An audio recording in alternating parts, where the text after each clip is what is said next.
Estátua da Liberdade partiu. A viagem está muito tranquila. Vamos chegar logo. E não era essa a Estátua da Liberdade. É outra. Vamos tentar de novo. Estátua da Liberdade partiu.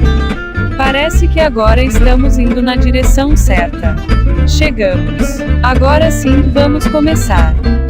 Bom dia, temos hoje, nessa manhã agradabilíssima, um representante vindo diretamente do Exército Vermelho, com a sua camisa vermelha, um comunista querendo paz, né? Quando o comunista quer paz, significa que ele já matou todos os adversários. O comunista sempre quer paz. Desde que os adversários estejam todos na cadeia. Mas se for necessário fazer guerra, não tem problema. Olha, Alberto, bom dia, Luciana, bom dia, Rocha, bom dia, Alberto. Eu estou de vermelho em homenagem à Praça Vermelha. Tá? Para quem não...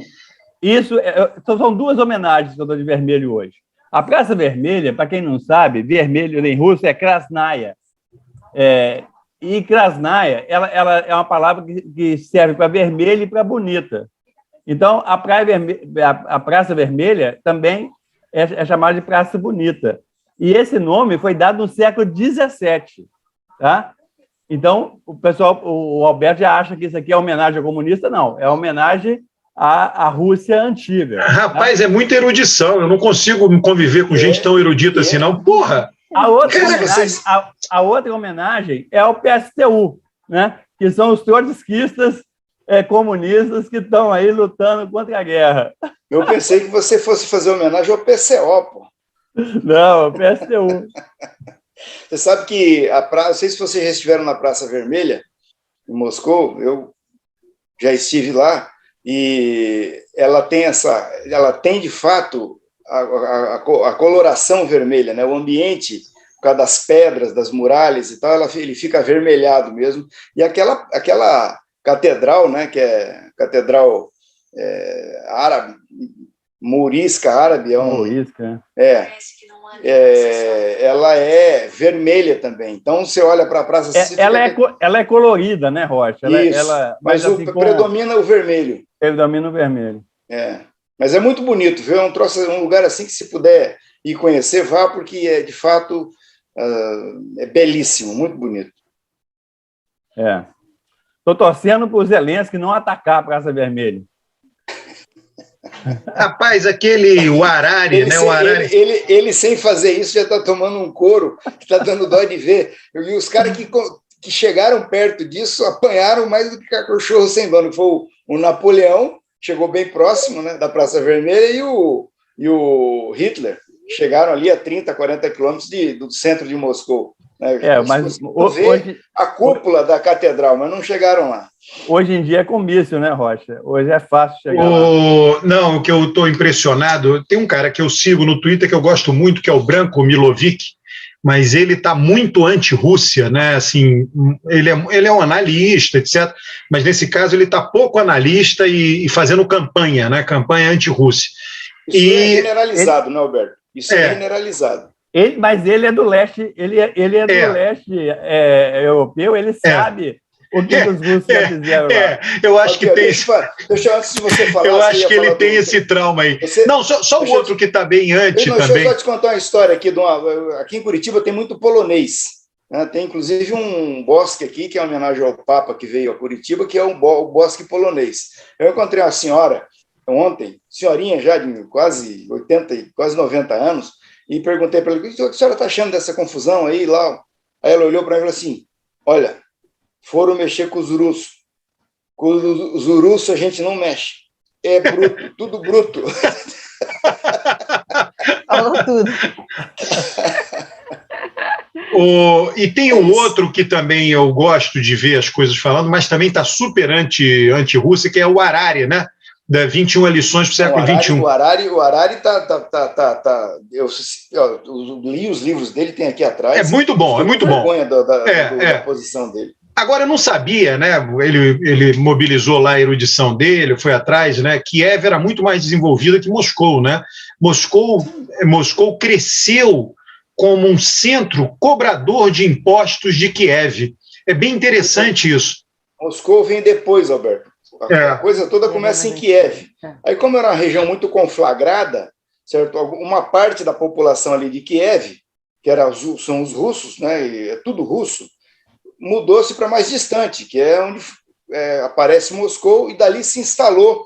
Começa daí o início do cara que cobrava os impostos, depois é o czar e tal, né? E cresceu, foi tomando conta daquela região toda, mas enfim, certo? A origem é russa, né? Sim, é bem interessante, né? Porque a gente conhece muito pouco daquilo ali, né? As pessoas têm falado disso, se você me permite, mas isso aí, na minha opinião, não tem a menor importância. Não, eu também acho. Não, é passado. Bobagem isso aí. A confusão toda não é por causa disso. É porque o Putin acha que as razões dele, ele mete isso no meio, como mete a questão dos neonazistas também, que é uma coisa séria, né? Mas ele não está indo lá para a Ucrânia por causa de neonazista. Também não. E nem porque a Ucrânia é russa, ele está indo por outras razões, né? E agora apareceu essa história de laboratório de arma química, biológica. É isso aí, os americanos têm que explicar que brincadeira é essa, entendeu? É verdade isso. Essa aqui é a questão, já foi confirmado, né? Eu brinquei essa semana que nós vamos ver ainda o Putin batendo com a sola do sapato na tribuna da ONU. Olha, eu não sei, não. Esse negócio de laboratório de arma química, isso repete a coisa do Iraque lá, do Bush. Isso é invenção para... É a imprensa americana que está falando, hein? Mas olha só, parece que aquela mulher já... News, todo mundo acompanhando aí. A Fox News é totalmente Putin. Eles estão fazendo campanha para o Putin lá nos Estados Unidos. A Fox News é totalmente... Ele está de camisa vermelha. Não é à toa que ele está de camisa vermelha. É Trump. Camisa vermelha do Partido Republicano. É verdade. Isso que o Eustáquio, eu também tenho percebido isso. Agora, um aspecto que acho que seria legal a gente pensar seria as sanções econômicas, né? Eu acho que é incrível a repercussão que vem tendo, particularmente as empresas, né? A manifestação das empresas em deixarem o país. Então, a gente viu aí, e a coisa só vai crescendo, né? Porque a gente viu essa semana as empresas McDonald's, Starbucks, entre outras, deixando o país, e eu fico imaginando a quantidade de desemprego que isso gera, né? E aí vem aquela questão que nós falávamos sobre adesão ou não adesão dos russos ao presidente, ao ver esse impacto todo na economia, perdendo emprego, perdendo renda por conta da guerra, até quando, né, eles vão suportar esse apoio e tudo mais, e vem a reação, então, do Putin de dizer que vai nacionalizar essas empresas. Eu fico pensando como ele vai nacionalizar essas empresas, de que maneira seria esse procedimento para nacionalizar. Eu não sei. Ontem, mas... Não sei se vocês viram aquela Mônica De Bolle ontem postou um negócio que foi bem interessante, depois ela tirou, tá? Porque ela foi muito atacada na internet, no Twitter. Ela disse o seguinte, que as reservas da Alemanha nazista não foram congeladas. A retaliação que a Rússia está sofrendo hoje é mais dura do que a que Hitler sofreu. Cara, é impressionante isso. Impressionante. Mas não é à toa que ela retirou o Twitter dela, né? Porque mas eu sei, mas veja só, Eustáquio, pensa bem, mas isso é um fato, ela está dizendo um fato, tem um fato. A retaliação... Essas sanções, é outro tempo, né? Eu acho que não dá para comparar o setor financeiro hoje com o setor financeiro na época da Segunda Guerra.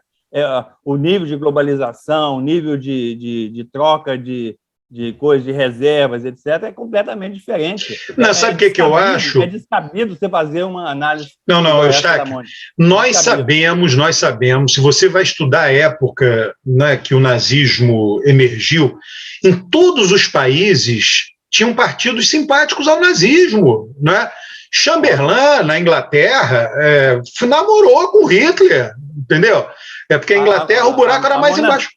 a monarquia inglesa namorou. Namorou, entendeu? Então, eu entendo que a retaliação a Hitler, porque é o seguinte, porque... Não compara o Não, mas por que a retaliação... Foi feito guerra, o pessoal se uniu Não, mas ele está falando antes da guerra. Eu estou falando antes. No comecinho. Estou falando depois todo mundo se uniu. Eu sei, mas aí é o seguinte... E morreu. Aí não dá para comparar, não. Não dá para comparar de jeito nenhum. Eu acho que também que não dá, mas você tem que contextualizar, certo? O processo do começo da guerra, da Segunda Guerra, ele vai por etapas, e etapas que demoram um ano e meio, 2 anos, né? Então, primeiro, o Hitler faz o quê? Ele vai ali, militariza aquela zona desmilitarizada da Alsácia, da Lorena... Com aceite de todo mundo, com aceite de todo mundo. Por quê? Mas e por quê? Porque eles achavam que o Hitler ia dar conta dos bolcheviques. O problema deles não era o Hitler, era o comunismo na União Soviética. Esse era o problema da Inglaterra, da França, deles ali todos. Então, dos americanos, eles acreditaram que o Hitler ia fazer o serviço, né? Aí eles ficaram contemporaneizando. Aí o cara militarizou ali, daqui a pouco ele olhou para a Tchecoslováquia e falou, eu vou... essas populações que estão ali Sudetos são alemães, tem que... Aí o Chamberlain cai na fria, de 2 vezes na Alemanha. Na segunda vez ele fez um papel ridículo. Voltar de lá saiu do avião com o tratado assinado pelo Hitler, que não valia nada, né? E o Hitler passou a régua, entrou lá, e depois foi para... Isso já tinha entrado na Áustria, aí depois ele invade a Polônia. Quando ele invade a Polônia... E aí, com apoio da Rússia, porque a Rússia, o Stalin fez dividiu. um acordo, o famoso acordo que permitiu que Hitler entrasse na Polônia. E aí então, é que tá. Stark, é o seguinte, ó. Mas deixa eu dizer uma coisa, eu não vou defender o Stalin, não. Vamos ser honestos com a história. O Chamberlain assinou, ele assinou 2 acordos com Hitler. 2 acordos com Hitler. Por quê? Porque eles queriam que o Hitler fosse para cima do Stalin. O que o Stalin fez?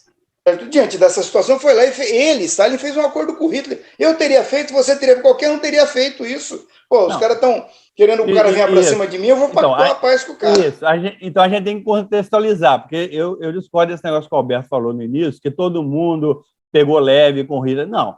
A questão é a seguinte, o pessoal tinha determinados interesses, inclusive o Stalin, de se preparar para enfrentar o Hitler, e aí foram tentando fazer uma luta política. A mesma coisa está acontecendo na Ucrânia. O Putin foi lá e invadiu a Crimeia, tomou a Crimeia. O que é que o mundo fez? Quase nada. Fizeram umas sanções ali, que o Putin riu na cara de todo mundo e tal, deixou a coisa andar. Aí o Putin fez tropas, pôs tropas em torno da Ucrânia. Aí o que o Biden falou? Vai invadir. Ninguém acreditava mais que ia invadir. E deixaram o cara invadir. Agora, depois que começou a guerra, isso foi na Segunda Guerra e também agora, depois que começou a guerra, aí a coisa muda. E aí eu queria falar assim, eu acho que é um erro tremendo do Putin, porque a questão é a seguinte, guerra, a famosa frase lá, guerra é a continuidade da política sob novas formas. Você só entra numa guerra na última situação que você entra numa guerra.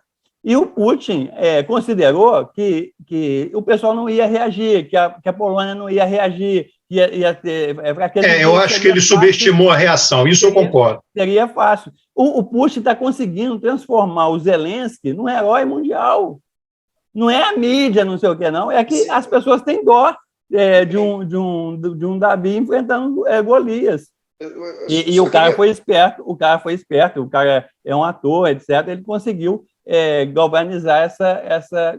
Assim, eu quero só reafirmar o seguinte, eu sou totalmente contra a guerra. Eu não aceito essa guerra da Rússia contra a Ucrânia, não aceito. Eu vou combater o Putin vou... Agora, assim, que tem erros do Ocidente, isso tem. O Celso Amorim, outro dia, falou um negócio muito interessante. Falou assim, se os Estados Unidos cometeu 20 erros, não justifica o Putin cometer um erro. Primeira coisa, eu vou pedir para a assessoria do Alberto separar esse trecho aí que você falou e vou mandar para o Putin. dizendo que você não aceita a guerra. Entendeu? E ele que pare com esse negócio. Com a camisa vermelha, com a camisa vermelha. Eu estou com camisa vermelha ainda. E fala assim, ó, eu estou ali com camisa vermelha. Eu vou fazer isso. O segundo ponto, são duas coisas. Uma, você falou aí do Celso Amorim, e outro é o ponto da história, né? Eu queria lançar para vocês. Eu concordo com você, Eustáquio, que não dá para comparar a situação da Alemanha, que foi bem atípica, diferente dessa do Putin. Mas eu acho que dá para comparar a situação do Japão na Segunda Guerra Mundial com essa situação do Putin. Não o início, a provocação da guerra, mas as sanções, né? Aconteceu o quê? O Japão vai e invade o Vietnã francês, certo? Aí os americanos meteram sanções duríssimas no Japão, certo? Cercaram o Japão economicamente, certo? E meteram um garrote no Japão. O Japão ficou sem petróleo, né, por conta dessa sanção dos americanos. Aí o que o Japão fez? Foi para a guerra, invadiu os outros países, as possessões inglesas, francesas e holandesas, inclusive americanas, que tinham lá na Ásia, onde tinha petróleo, e começou a guerra, né? Quer dizer, então as sanções não funcionaram lá. E eu vou te dizer uma coisa, as sanções não funcionaram lá e até hoje não funcionaram nunca. Não tem precedente na história de que sanção tenha resultado em você dobrar a espinha de um país. O exemplo é Cuba. Está aí Cuba até hoje com sanções pesadas, certo? E está lá, certo? O povo... Deixa eu contar um negócio para vocês. Está aí a Venezuela com sanções pesadíssimas. Não dobrou. Entendeu? Então, não vai dobrar a Rússia. Esqueçam isso. Olha, deixa eu... Primeira coisa, deixa eu fazer uma observação. A Luciana está ali quieta, mas é porque guerra é uma coisa muito masculina. Né? Você... Não, o pessoal pode até reclamar nos comentários desses vídeos nossos aqui, mas é o seguinte, nenhuma mulher até hoje, nenhuma líder feminina declarou guerra ou entrou em guerra. Né? Guerra é uma coisa... Joana d'Arc. Né? Então, mas é a exceção que confirma a regra. Não, deixa eu só fazer um comentário, o que eu coloquei no meu Twitter, como esforço para as pessoas se colocarem na posição da Rússia, não do Putin, tá? Né, eu fiz a seguinte brincadeira e botei uma enquete para votação. Eu disse assim, vamos supor, né, que existisse a OTAN, Organização do Tratado dos Andes, liderada pelos Estados Unidos, tá? E que essa OTAN viesse aumentando as adesões, Peru, Bolívia, Chile, né? E que o Brasil enviasse por meio de oleodutos petróleo e que a Argentina fosse dependente do nosso petróleo e esses oleodutos passassem pelo Uruguai. Tá? E, além disso, parte importante de nossas exportações precisariam passar por Uruguai para desembocar no Rio da Prata e que nós fôssemos dependentes disso. Enfim, um exercício, simples exercício. Aí essa OTAN, Organização do Tratado dos Andes, decide se ampliar e botar mísseis no Uruguai. Aí eu perguntei, o que o Brasil, liderado por Bolsonaro, o Twitter é um lugar muito pacífico, as pessoas são humanistas, são do politicamente correto, o que o Brasil deveria fazer? Deveria invadir o Uruguai ou não? Né? 80% votaram invadir o Uruguai, 20% disseram que não. Isso o Brasil, que não é potência imperial como a Rússia, nunca entrou em guerra recente, bababá. Imagina! Então, teve gente que ficou puto, esse exercício... Quando o cara fica puto, é porque ele diz, porra, então a Rússia tá certa. Quando o cara fica... Mas entendeu, Eustáquio? Você seria parte dos 20%, mas aí você estaria sendo um irresponsável completo. Eu e a Luciana, tá? Eu ia falar com o Eustáquio, eu também. Eu e o Eustáquio. Vocês estão sobre-representados no nosso programa. Ou seja, vocês não estão nem aí para o bem-estar do Brasil. Os nossos oleodutos iriam ser impedidos de exportar para a Argentina e o nosso comércio não iria mais passar pelo Rio da Prata. Um absurdo. Você e o Rocha são aqueles homens que estão ainda na caverna, que acham que resolve as coisas tudo com porrete. Nós consideramos razões de Estado. Nós consideramos razões de Estado. Nós não. Quem acha isso eu considero a soberania do Uruguai de ele decidir fazer o que ele quer. Por muito menos se perde Luciana, investimento em energia. Tá de brincadeira, Luciana. Agora com esse negócio de princípios morais, essa altura do campeonato, entendeu? Eu concordo com a Luciana. Em vez de pensar no bem-estar da sua população, está pensando num princípio abstrato, a soberania do Uruguai. Porra, Uruguai que se dane, porra. Olha só, isso aí é... Isso aí 3 não é milhões? não. 3 milhões? E que seja uma pessoa, a vida tem que ser respeitada. Larga de ser demagogo, rapaz. Poxa, é muita Agora, demagogia. Assim, deixa eu, Luciana, eu vi a entrevista do Celso Amorim, ele faz essa comparação com o Iraque. Aí eu fiz a ressalva na discussão, dizendo o seguinte, olha, essa comparação não tem cabimento, tá? Não tem, por uma razão simples. Os Estados Unidos inventaram, criaram, forjaram, falsificaram um motivo para invadir o Iraque. Né? Tanto que ninguém acompanhou, inclusive foi contra uma resolução da ONU, é a mesma coisa da Rússia. Os russos têm um motivo para invadir a Ucrânia. Você pode não considerar o motivo legítimo, você pode não concordar com o motivo, como a Luciana, você pode sobrepor o princípio da soberania, do respeito à autonomia dos povos, à autodeterminação dos povos, sobre o motivo russo. Mas você não pode deixar de reconhecer que tem um motivo para fazer a invasão. Eles têm um motivo. Não, você pode condenar e tal, mas eles têm um motivo. Eu discordo totalmente. Eu acho que o Putin tem um motivo para defender o ponto de vista dele. E ele tinha razão de Estado, razão de Estado. Ele tinha de usar a diplomacia para resolver. Agora, invadir a Ucrânia, ele não tem nem motivo, mas nem isso direito, é outra coisa. Isso e ainda está totalmente errado. Eu estou dizendo, você pode condenar a invasão como você está fazendo. Eu estou dizendo que ele tinha um motivo, que não é como os americanos no Iraque, é diferente, não é a mesma coisa. Mas o motivo você resolve por diplomacia. Não, mas aí, Stark, tudo bem, mas é um juízo de valor que você está fazendo. Eu estou falando que existe um motivo.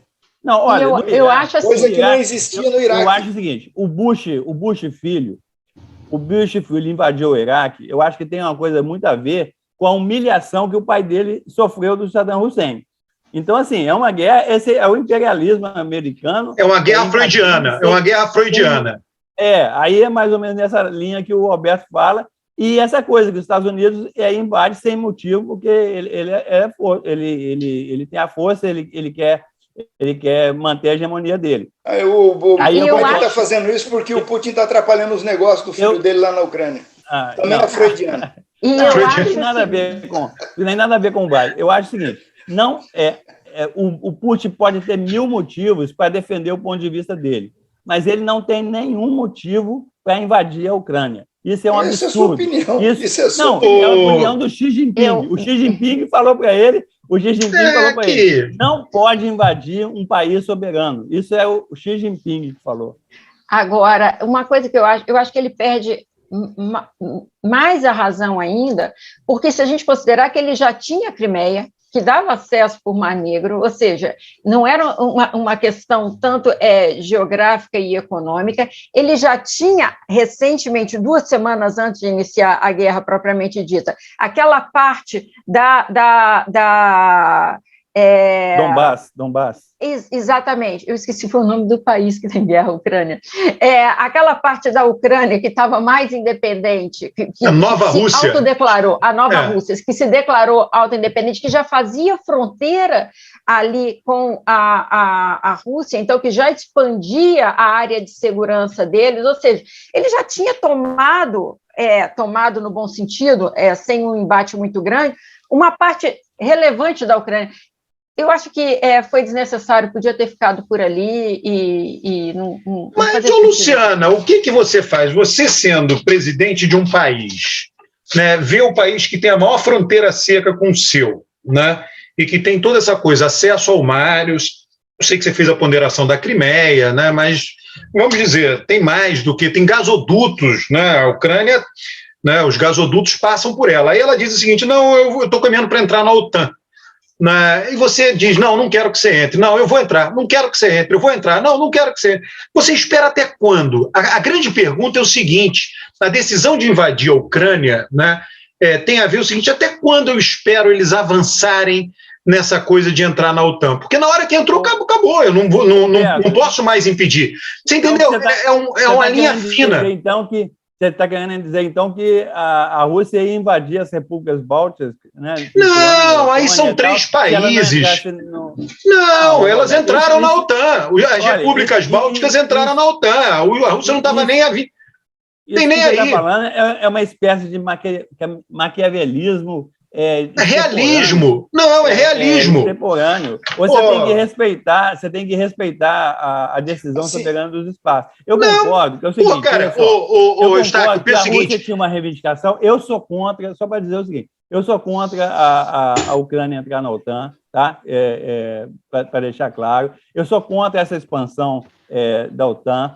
Eu falei no programa passado, em 92, eu escrevi um artigo, quer dizer, quando começou a União Europeia, e fez 500 anos aí da invasão da América, né? Que a Europa invadiu a América, né? Sem perguntar para os índios, sem perguntar por nada. Eu defendi os Estados Unidos da Europa, eu não. Trotsky defendeu isso, Lenin defendeu isso, os progressistas defenderam os Estados Unidos da Europa, que ia de Lisboa até Vladivostok, né? Um continente com paz, com circulação de pessoas, com moeda única, e depois a gente expandiria esses Estados Unidos da Europa para o resto do mundo. Essa que é a perspectiva. Mas o que está acontecendo? Exatamente acontecendo o contrário. Até o Reino Unido saiu da União Europeia, né? Então, nós temos um problema geopolítico muito grande. Agora, isso não dá, veja só, existia canais diplomáticos para negociar essa questão com a Ucrânia. Né? Essa questão de invasão da Ucrânia, ela é terrível, porque aí eu também discordo do Rocha, que é o seguinte, essas sanções, ela vai dobrar, sim, o Putin, vai dobrar. Aí é uma questão de aposta, é aquele negócio. A minha camisa branca está guardada aqui, que a gente apostou a camisa, o que vai acontecer. Tem que lavar com homo deixa mais branco. Isso, a minha perspectiva é o seguinte, que o Putin errou no cálculo, errou na invasão, errou na comunicação, e ele vai ter o troco agora da população russa, que já está sofrendo, está sendo esmagada lá internamente, para colocar as ideias do Putin. Isso não se sustenta. A Rússia é um país pequeno e que está querendo dar um passo maior do que as pernas.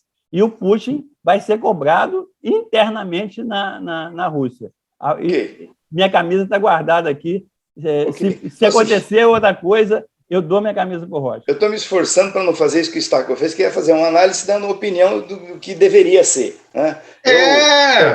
Isso aí, eu acho o seguinte, eu parto do seguinte pressuposto, tem um fato objetivo posto, certo? A Ucrânia é um país fronteiriço com a Rússia, é geopoliticamente mais estratégico para a Rússia do que qualquer outro, certo? Eu acho que depois da Ucrânia vem a Geórgia, mais lá embaixo. Esses países Lituânia, Letônia, Estônia, isso não tem a menor importância para a Rússia, entraram na OTAN, para ela não faz diferença nenhuma, mas a Ucrânia é outra coisa. Né? Então, eles vêm reclamando há 15 anos dessa conversa da Ucrânia, desse assédio, aí deram o golpe de Estado em 2014, e eles reclamaram, invadiram a Crimeia e estão dizendo que vão invadir, certo? E ninguém acreditou, ninguém levou a sério. Ninguém fez o menor esforço para evitar isso, certo? E aí, esse é o ponto que me intriga, que essa conversa aí, eu acho que tudo que está sendo dito é meio precipitado, porque a gente não sabe direito quais são os reais interesses envolvidos nisso. Eu acredito que os interesses são dos americanos interromper e de azedar completamente qualquer tipo de relação e de cooperação comercial da Alemanha com a Rússia. Certo? Esse, para mim, é o ponto. Os americanos estavam putos com isso, querendo interromper isso, a Alemanha indo embora, avançando na relação de cooperação econômica com a Rússia, e aí a Ucrânia entrou como o bode na sala para azedar isso aí. Aí os americanos empurraram a OTAN para cima da Ucrânia, a Ucrânia para cima da OTAN, e sabendo que isso ia acontecer. E, estranhamente, não tomaram nenhuma iniciativa diplomática para evitar isso. Ao contrário, ficaram dizendo, vai invadir, e não mandaram embaixador a Moscou, não mandaram ninguém, o Biden não ligou para o Putin para evitar o que estava sendo anunciado pelo Putin. Quer dizer, isso aí está mal explicado, entendeu? Só uma pergunta para o Rocha. Nos 4 anos do Trump, não teve problema, né? Porque o Trump não fez nada disso que você falou. Não teve guerra. Não entrou em nenhuma guerra o Trump. O problema foi o Biden, então. O Trump, a política externa do Trump foi 4 anos de pancadaria com a China. Certo? O Trump não fez um... E o Trump estava contra a OTAN, queria desmontar a OTAN. Então, o Trump estava do lado do Trump, do Putin. Por quê? O Trump tem a seguinte leitura. O Trump é um cara do comércio. Ele quer fazer comércio. E quer ganhar dinheiro com comércio. E comércio, o discurso dele é esse. É importante entender os motivos. O comércio é o seguinte, eu preciso levar vantagem e você leva vantagem. Se todo mundo leva vantagem, está tudo bem. Então é o seguinte, o problema da OTAN qual é? Eu estou pondo dinheiro, estou sustentando a OTAN, ele fala isso naquele vídeo, lá naquela reunião, eu estou sustentando a OTAN, gastando um monte de dinheiro para a OTAN, e vocês ficam... E a OTAN é criada para proteger vocês da Rússia. Aí vocês ficam comprando gás e petróleo da Rússia e dando milhões e milhões para a Rússia. Então, eu estou protegendo vocês da Rússia, vocês estão enriquecendo a Rússia. Isso não tem sentido. Então, ou vocês põem dinheiro na OTAN e param de fazer isso com a Rússia, ou vamos acabar com a OTAN. Esse é o discurso do Trump. Olha só, deixa... eu sei que não, você... Fala, Beto. Não, eu só acho o seguinte, só para terminar esse ponto, é que talvez, assim, eu não acho que sanção econômica não faça nem cosquinha, não. Eu acho que tem impacto forte, a gente está num mundo muito globalizado, economia muito globalizada, e eu acho que todas as estratégias que têm sido feitas pela Europa, no sentido, inclusive, de reduzir a sua dependência da energia da Rússia, e de grãos também, é um movimento que não é pequeno. Essa questão das empresas também, eu acho que não é pequena. A Rússia não tem uma economia, não tem a força econômica que ela tem, igual o poder bélico que ela tem. Existe um gap aí entre uma coisa e outra, e acho que a médio prazo a Rússia vai sair mais fraca do que entrou disso. Eu não tenho uma leitura tão positiva assim dessa guerra em relação de força para a Rússia. Acho que é um desgaste desnecessário desse processo todo.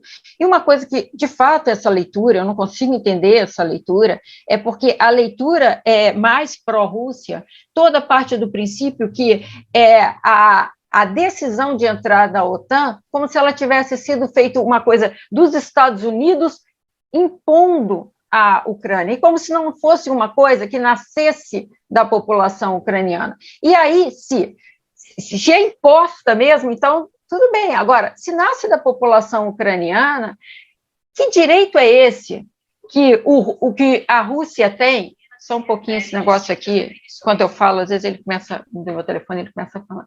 Que direito é esse que a Rússia tem de querer impor, tirar uma vontade que seja da Ucrânia? Imagina você sendo ucraniano, né, vendo todo mundo indo para a OTAN, e, de alguma maneira, se fortalecer em relação, e ficar menos vulnerável em relação à Rússia, porque a Rússia também não é um país santo, ingênuo, coitado, olhando para cima, não, ele tem um poder bélico. Não, peraí, Eustáquio, agora quem vai falar sou eu, Eustáquio. Deixa eu dizer, Luciana, tem um cara do mercado financeiro que andou viralizando uma postagem dele, Pedro Cerise, não, cara, completamente contra o Putin, mas ele disse o seguinte, olha, os gaviões da Fiel têm todo o direito de abrir um boteco na frente da sede da Mancha Verde. Todo o direito, é um direito deles, mas que vai dar merda, entendeu? Todo o direito da Ucrânia e da população da Ucrânia querer entrar na OTAN. Agora, se entrar, vai dar merda. O que eu acho? Né? Cada país... Só pontuar o seguinte... Não, vamos pensar realisticamente. Só para pontuar o seguinte, Alberto, eu estou ouvindo a Luciana, e eu vou falar já para não ter que falar depois. Assim, vamos diferenciar a vontade da população de entrar na União Europeia e de se integrar mais na Europa, certo? Com a vontade de entrar na OTAN. Exato. São coisas distintas. São coisas distintas. O que acontece? Cada país no mundo, você olha o mapa do mundo, você vai dizer, cada país tem um tamanho, tem uma população, tem um PIB, tem seus vizinhos. Cada país tem coisas que pode e que não pode fazer, dada a posição que está, dada a sua história. Entendeu? Não existe soberania, né? Isso que você quer dizer. Não existe Não, soberania. não tem força. O mundo é um mundo de relação de força, é um fato, porra. Vou dar um exemplo aqui. O Entendeu? Uruguai tem soberania para amanhã dizer o seguinte, ó, Brasil, eu não vou mais fornecer energia de Itaipu para você. Eu pensei que o Alberto é um liberal. Agora que eu estou vendo, o cara é um gavião. Eu sou um empírico. Não. O Paraguai vai dizer amanhã o seguinte, ó, eu não vou mais fornecer energia para o Brasil, energia elétrica. Eu não vou ver, parou, chega, não vendo mais 1 quilowatt de energia para o Brasil. O Paraguai? Ele tem soberania para fazer isso. Tem? Não tem? Tem, mano. É um direito. Então ele que faz. E aí, sim, aí ele faça isso, assim, e energia elétrica, para quem que ele vai vender? Se ele não vender para o Brasil? Não. A economia paraguaia acaba.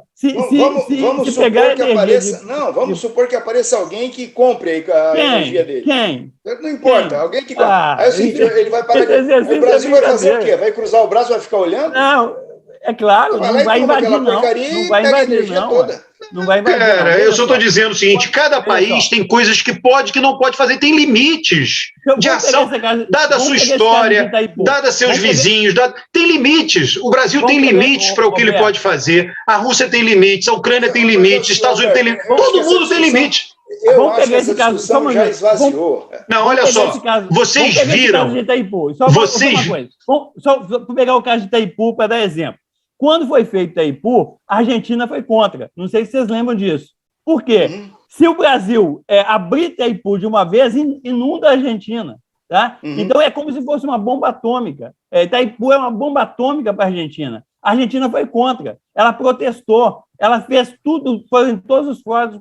E o Brasil falou assim, nós temos direito, e o Paraguai. Nós vamos fazer uma usina binacional, tá? Para gerar energia, e não é para atacar a Argentina. Nós vamos fazer, e fizeram. Tá? E aí, seguinte, mesmo com todo o protesto da Argentina. Agora, se a Argentina tivesse bomba atômica, ela ia jogar bomba atômica na gente? Não sei!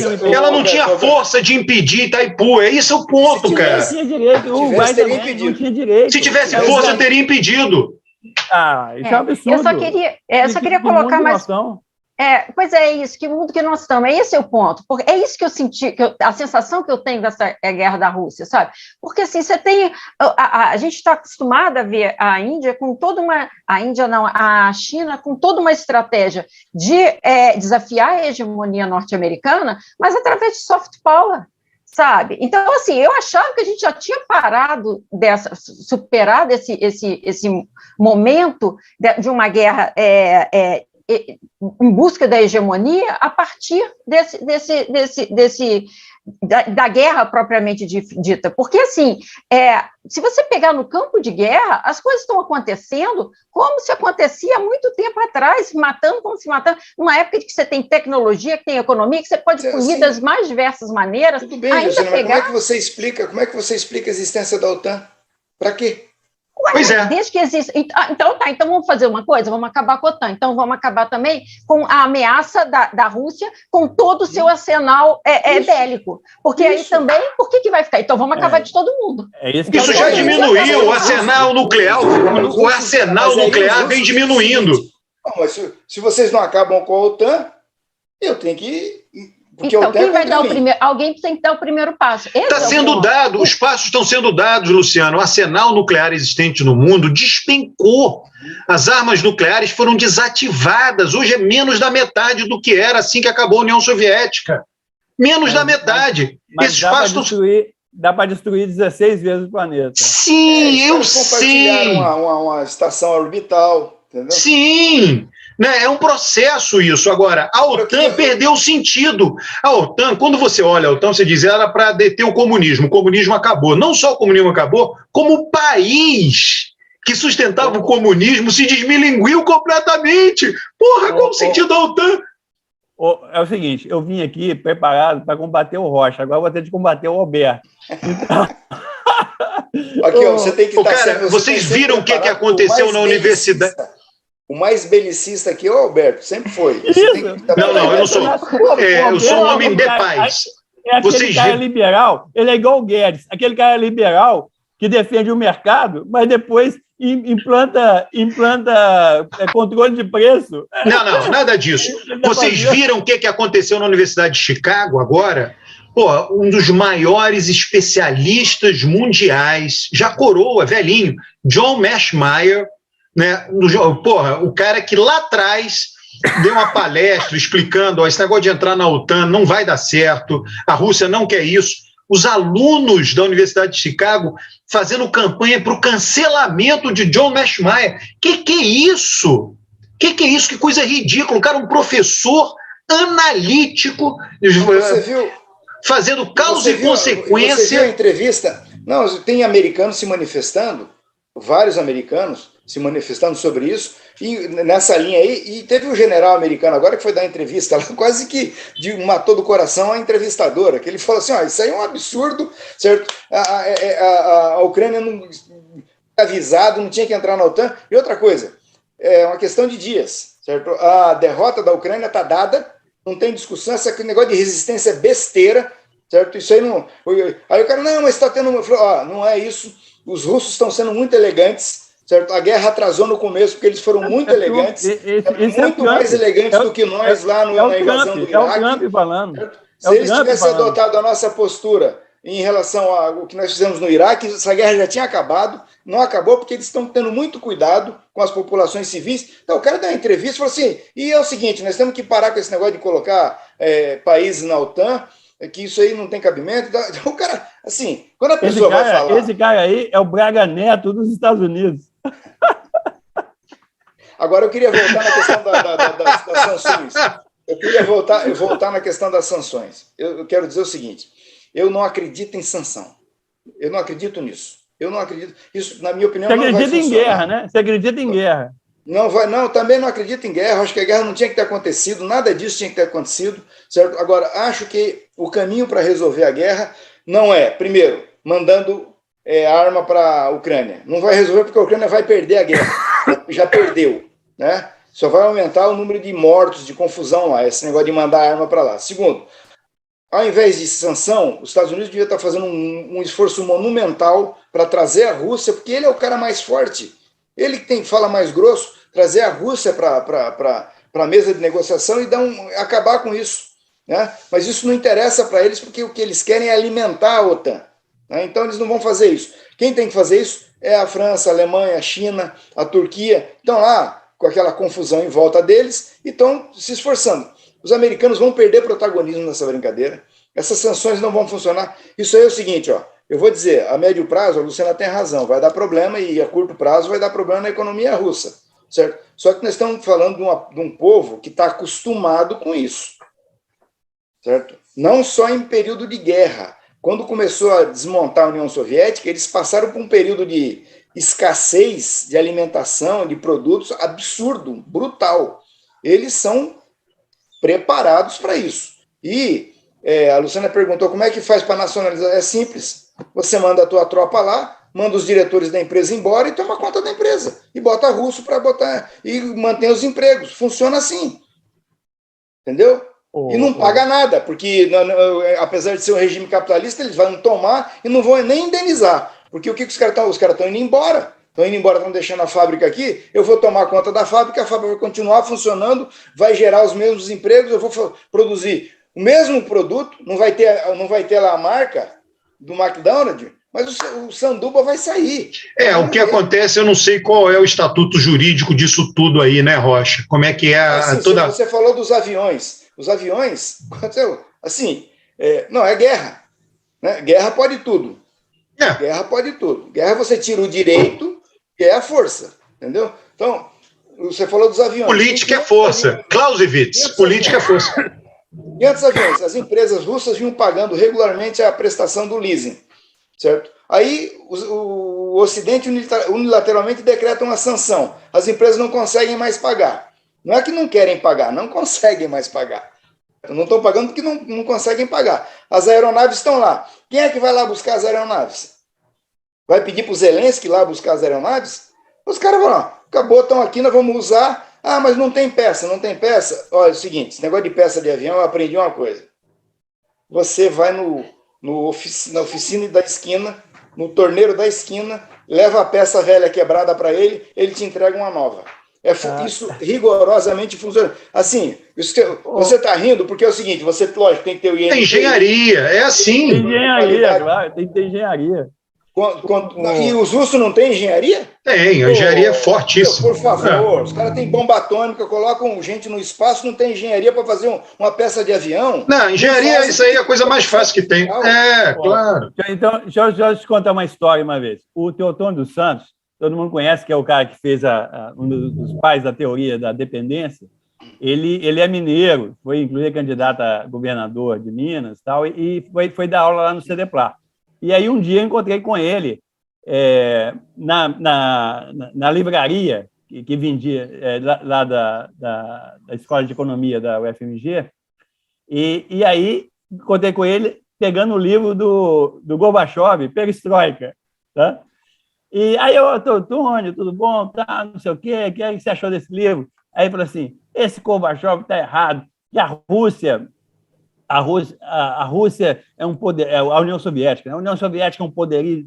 Eu falei, ô Teotônio, mas a União Soviética tem problemas de produzir bens, né? Ela produz coisa militar.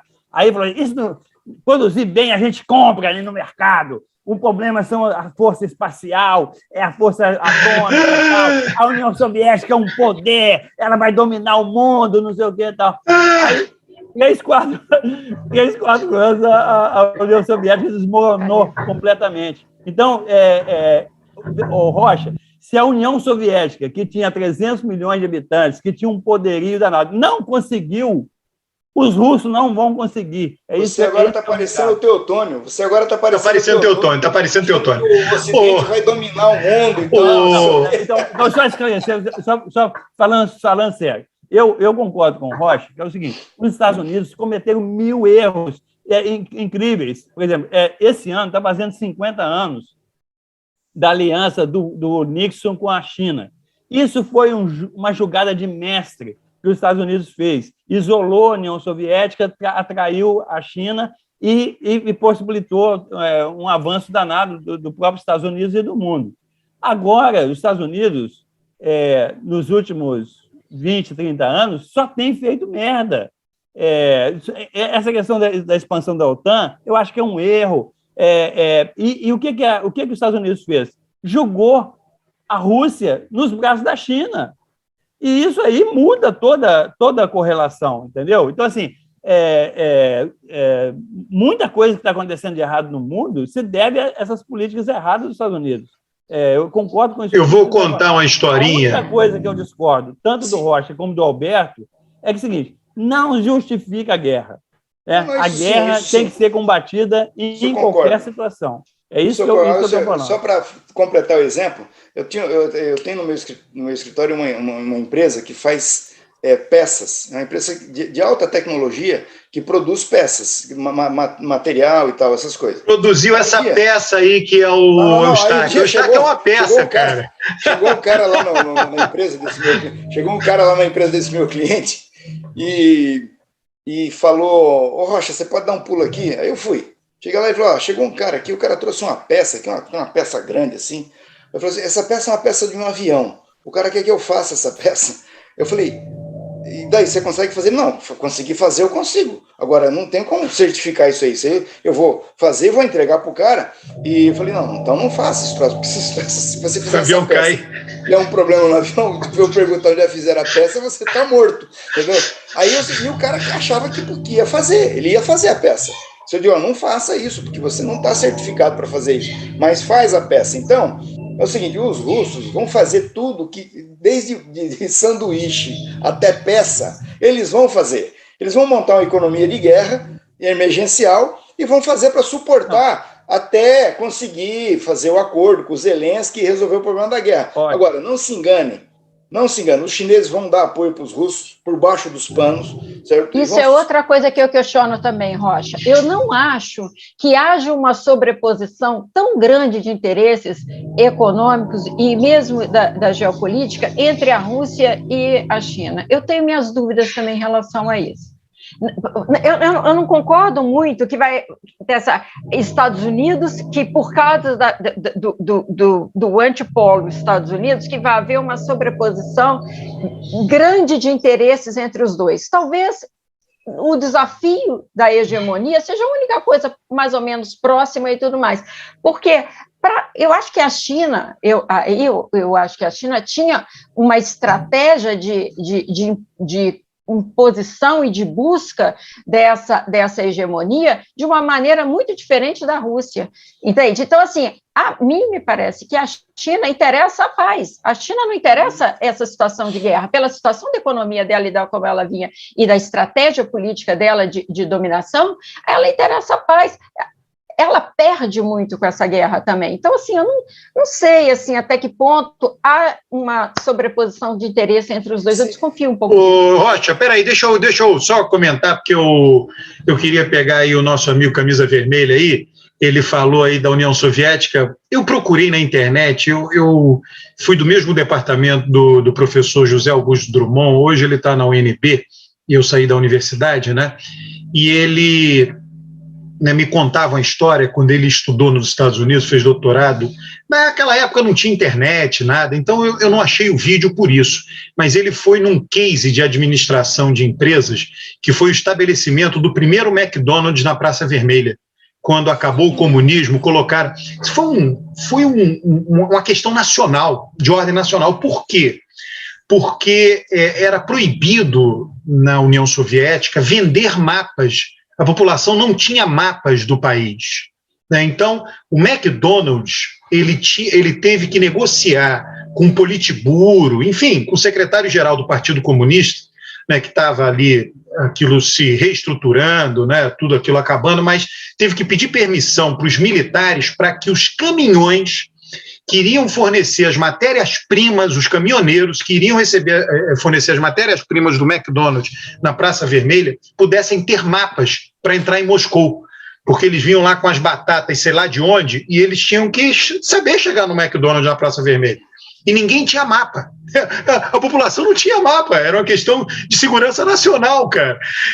E aí vai botar a loja, quem vai administrar? Não tem ninguém especializado em método fordista de produção, bababá. Então não tinha um gerentão de loja de fast food na União Soviética. Aí eles foram atrás, descobriram lá que o melhor era alguém que trabalhasse na área de regulação, de controle sanitário dos bares e restaurantes de Moscou. Aí recrutaram esse cara para ser o gerente. Os funcionários, quando começou a funcionar o McDonald's, começaram a passar mal, porque os clientes iam lá, comiam, a comida que deixava no prato era jogada no lixo. E eles nunca viram comida sendo jogada no lixo. E aí eles passaram mal, precisaram ter apoio psicológico, né, para poder enfrentar ali o método, né, de serviço ali do McDonald's. Então, para você ver como é que foi um choque cultural gigante, né, essa mudança do comunismo para o capitalismo. O Chaco está doido para falar. Né, ele está ali, eu vejo assim, porque a boquinha dele fica assim, se mexendo assim. Não, eu não estava doido para falar, não. Mentira. Não vale mentir. Porra, só pode mentir em guerra. Guerra pode mentir. Agora, pô. Eu acho o seguinte, a Rússia tem uma tradição de ser uma economia muito ruim em produção de bens bem duráveis de produção, né? A Rússia é boa em duas coisas, em matéria-prima, gás, petróleo e produtos agronegócio, né? Produtos agrícolas e tal, e coisas militares. É isso que eles são bons. O resto tudo é ruim. A Rússia não sabe fazer geladeira, fogão, ar-condicionado, essas coisas, e aí por isso que ele depende da China. Aí a China vai lá. Celular, por exemplo. A Rússia não faz celular, pelo menos em grandes escala, não faz computador, não faz produtos elétricos, não faz 5G, isso tudo ele depende da China. A China faz e dá show em todo mundo. E vai aqueles carros lá da Rússia, Você lembra da União Soviética, aqueles carros Lada? Lada. Eles não serviam nem para ferro velho. Sabe por quê? Porque quando o carro acaba, vai para o ferro velho, você separa as partes, né? Então, essa parte aqui é de aço fundido, essa não sei o que lá, bababá, e você consegue dar um jeito ali, reciclar. Os carros eram feitos tudo intrincado, os materiais, não dava para separar, cara, para você ter uma ideia, né? Boa lembrança. A Rússia lá. Então é o seguinte, o Rocha, a Rússia entrando em guerra com essas sanções, ela vai sofrer. Só não vai sofrer mais porque tem a China. Aí a China quer vender coisa para eles e a China quer comprar gás e petróleo. Então, isso aí vai ser o lado que vai salvar a Rússia. Mas eu acho que o Putin... aí é a aposta. Eu te dou minha camisa branca e minha camisa vermelha.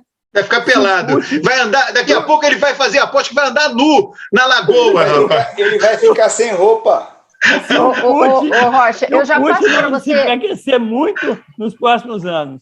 Não, você disse que ia ter impeachment de Bolsonaro, você disse que ia ter impeachment de Trump, você errou tudo, poxa, tudo, Eustáquio, uma vergonha. Você é um golpista, você quer que os governantes caiam. O único governante que você não quer que caia é o Zelensky, é um absurdo total. Não é isso não. Eu sou a favor da Constituição.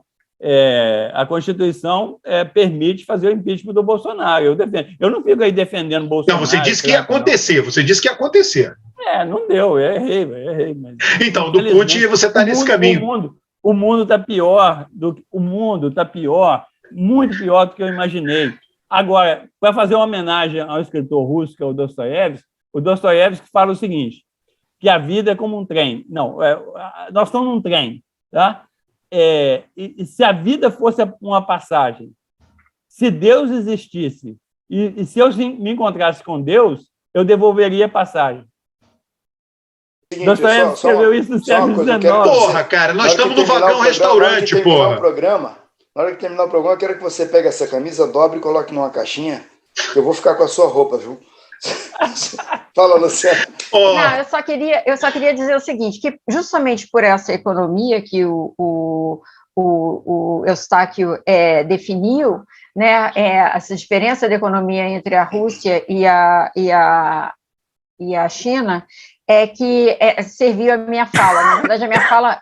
eu só queria fazer um link entre a minha fala e o que o Eustáquio falou, que o Eustáquio acabou concluindo que, por conta disso, a Rússia e a China são complementares. Eu concluiria da seguinte maneira, por conta disso, por conta de que a China produz isso tudo e que ela precisa exportar isso tudo, que ela precisa comercializar com o mundo isso tudo, um mundo em paz para a China é muito mais interessante do que um mundo com a economia estremecida por causa de uma guerra, ou seja, a relação de custo-benefício para a China a China não ganha tanto com essa guerra, então eu acho que ela vai ter uma postura muito autônoma, ou seja, na minha percepção, a Rússia não vai ter tanto apoio da China assim.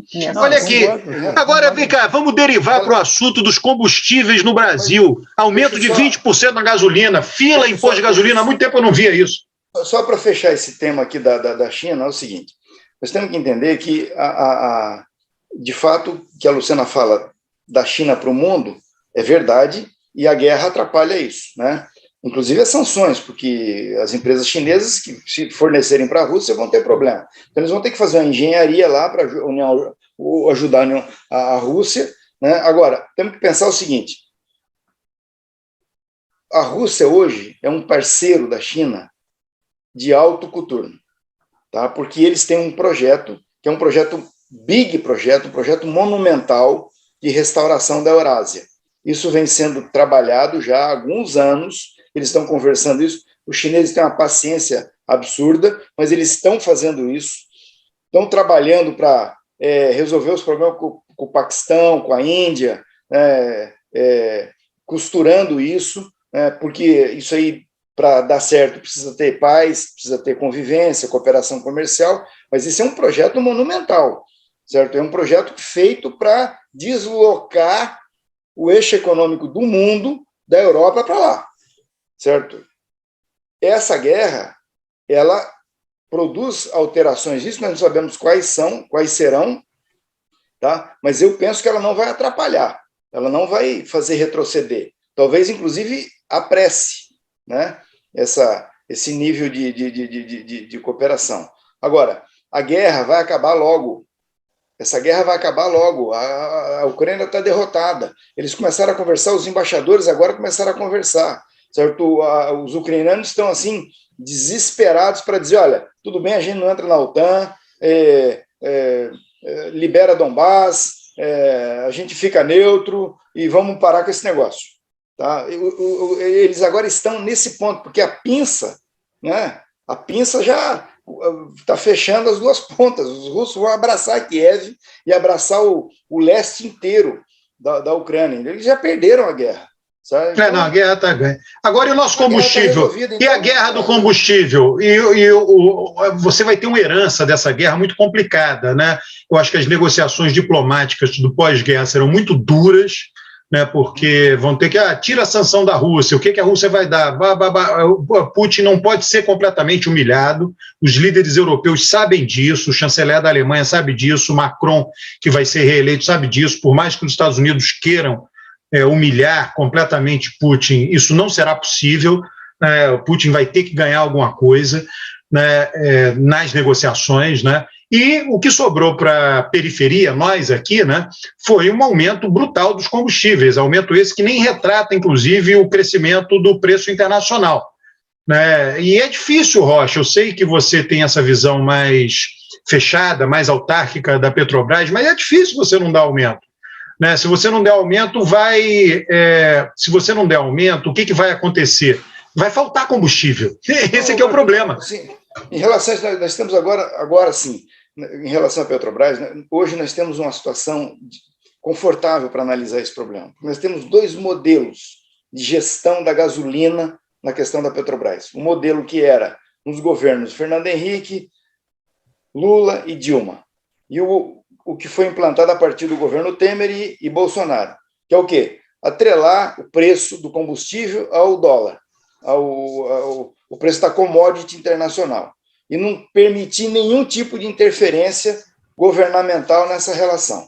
Né? Então, é o que nós temos hoje, certo?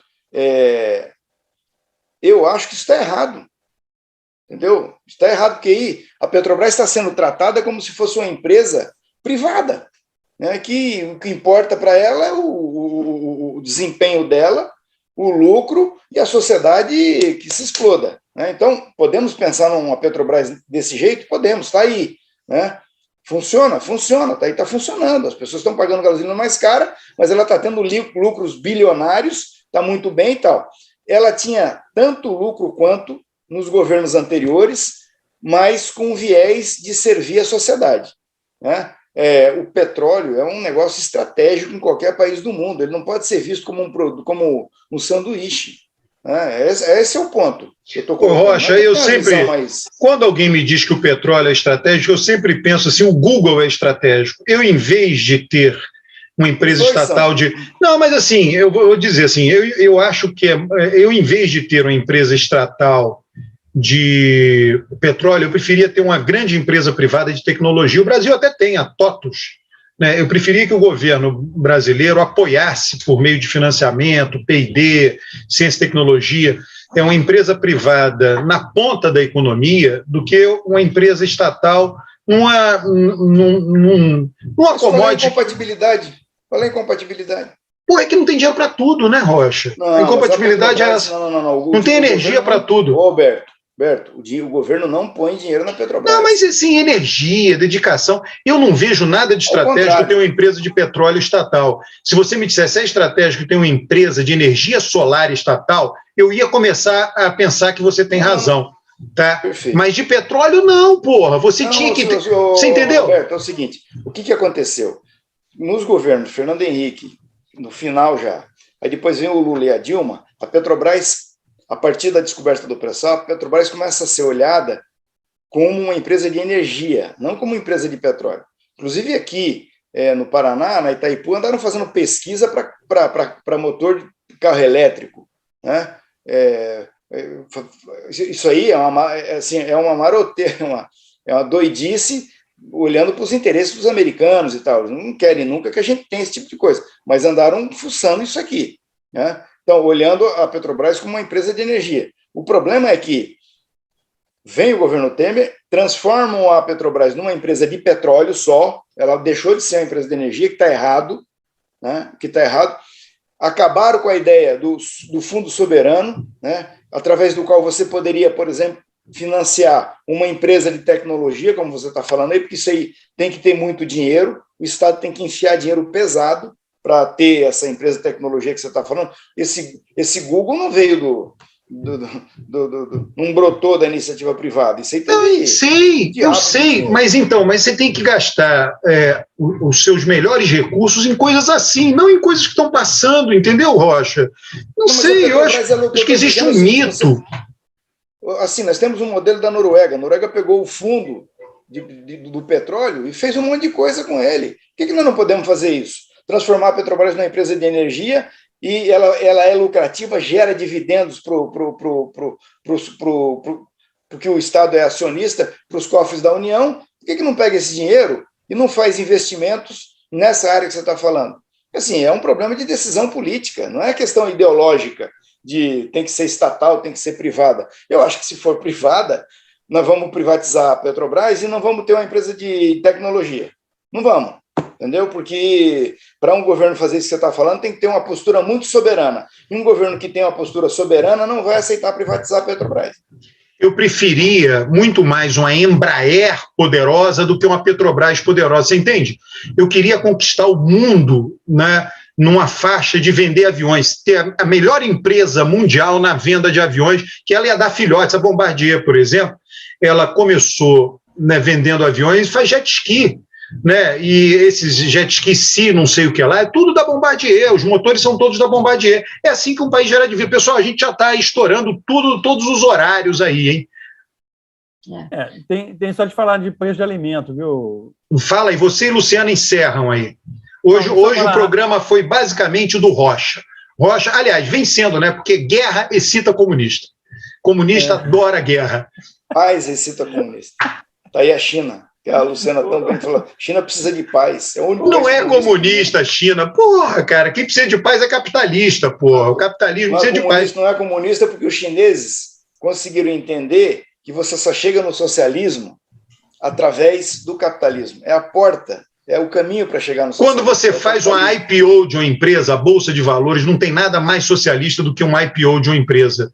Todo mundo pode ter ações, participações naquela empresa. Você sabe o que eu estou sentindo? Eu estou me sentindo assim como um Kissinger, sabe? Eu fiz uma aliança com a Luciana e com o Alberto para isolar o Rocha. Depois eu fiz uma aliança com o Alberto e a Luciana para inverter essa questão. Então, assim, a coisa foi para um lado, foi para o outro. E quanto mais o Rocha brigar com o Alberto, melhor. Que aí, vai separando as minhas camisas aí. Que aí eu vou... E separa aquela camisa bonita lá, que eu vou ganhar aquela camisa bonita, toda colorida lá. E coisa assim. Mas, deixa eu falar sério. A FAO, ela divulga o índice de preço dos alimentos todo início do mês. Então, ela divulgou agora, nessa semana, os dados de fevereiro. Né? E o que mostrou? Que o preço dos alimentos ele tá mais alto, é o mais alto dos últimos 100 anos. Tá? Ele supera todo esse negócio de 2008, 2011, etc., e supera 74, 75, que foi o primeiro choque do petróleo por causa da guerra do Yom Kippur. Tá? E o preço de fevereiro ele não refletiu a guerra, porque a guerra começou no final de fevereiro. E a guerra vai ter um impacto muito grande no preço dos alimentos. Por quê? Porque aumenta a energia, aumenta o petróleo, e toda vez que aumenta o petróleo, aumenta o preço da comida. Tá? A Rússia e a Ucrânia são grandes produtores de fertilizantes, então você tirando, e a Bielorrússia também, tirando esses países, o preço de fertilizantes, de insumos agrícolas, vai subir muito, e a Rússia e a Ucrânia são grandes produtores de trigo, e trigo é um dos principais alimentos aí da dieta mundial. Tá? Então, com isso tudo, o preço ainda em março vai aumentar e vai bater o recorde dos recordes. Né? Isso vai ter, obviamente, um impacto na questão da fome, tá? Porque o objetivo número 2 dos Objetivos do Desenvolvimento Sustentável da ONU falava que a gente ia eliminar a fome até 2030. Isso já foi para o saco, não tem condições mais de resolver isso. A fome está aumentando, a insegurança alimentar está aumentando. Então, essa questão do preço dos alimentos é uma questão séria. E existem vários estudos mostrando o seguinte: toda vez que aumenta o preço dos alimentos, aumenta a revolta no mundo. A árabe, ela começou com o aumento do preço do petróleo, do preço dos alimentos, exatamente em 2011. Né? Surgiu todo aquele Primavera Árabe. Então, a perspectiva é de ter fome e revoltas pelo mundo. É esse ponto que o Eustáquio falou, que trouxe, é importante. Primeiro, assim, só voltando um pouquinho, eu acho assim, o grande desafio das estatais é justamente gestão, né? Assim, se vai privatizar ou se não vai privatizar. Primeiro é a questão, tem gestão ou não tem gestão? O grande problema das estatais é o uso político que se faz cargo político. Então, isso que acaba, de alguma maneira, reduzindo um pouco a eficiência e os interesses das estatais. Embora eu acho que a energia seja um ponto muito importante, porque é estratégico, né? Muito estratégico. Então, acho que é um pouco diferente, por exemplo, de ter uma empresa de aviões, por exemplo. Então, eu acho assim que, já da informação, eu acho que informação é tão importante quanto o Alberto falou do Google, eu acho que informação é tão importante quanto o petróleo. Então, eu acho assim que essa questão é que a gente tem que ver. De toda forma, eu quero saber o seguinte: eu estou pensando em priorizar mais do que nunca o álcool para esperar sair dessa situação que a gente está aí, até porque eu acho que a gasolina não é um problema. Eu acho que o óleo, o diesel e o gás são problemas, mas eu acho que a gasolina não deve ser uma preocupação tão grande assim, até porque no Brasil nós temos uma segunda possibilidade ainda, que é do álcool.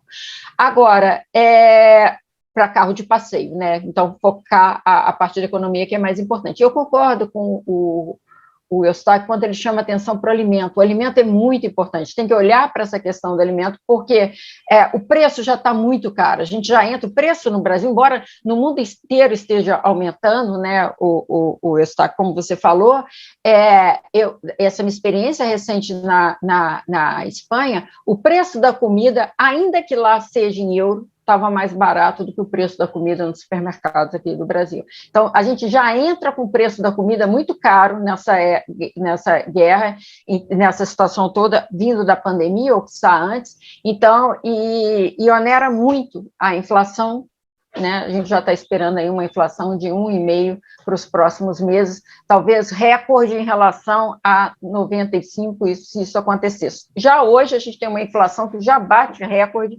né?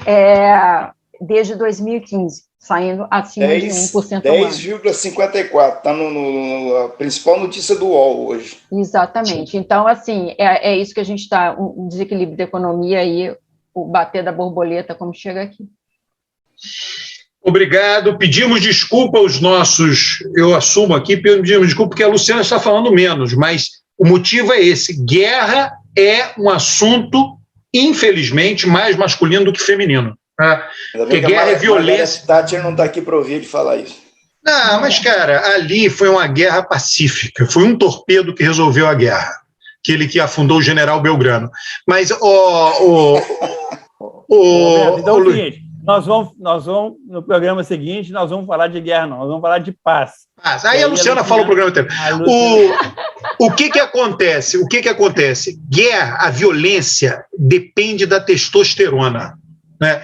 E as mulheres têm menos testosterona que os homens. Isso é um fato. Não estou falando... Na Paraíba, não. Ih, caraca, vamos ser cancelados. Você vai ser cancelado, os nordestinos vão arrasar com você, Rocha. Ele ainda Paraíba, mais... Não, o cara é de Curitiba, rapaz. Ele é da Paraíba, o pai dele é da Paraíba. Pessoal, um abraço.